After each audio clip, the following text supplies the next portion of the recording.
تفاصيل الأخبار. استقبل رئيس الجمهورية عبد العزيز بوتفليقة اليوم وزير الشؤون المغاربية والاتحاد الافريقي وجامعة الدول العربية عبد القادر مسهل، الذي قدم له عرضا عن الوضع في المنطقة. ونقلا عن وكالة الأنباء الجزائرية، قال مسهل قدم أمساه لرئيس الجمهورية تقريرا عن الوضع السائد في المنطقة، لا سيما في منطقة الساحل ومالي وليبيا.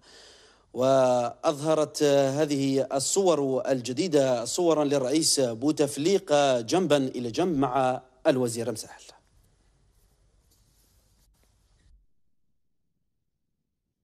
notamment au Sahel, au Mali et en Libye.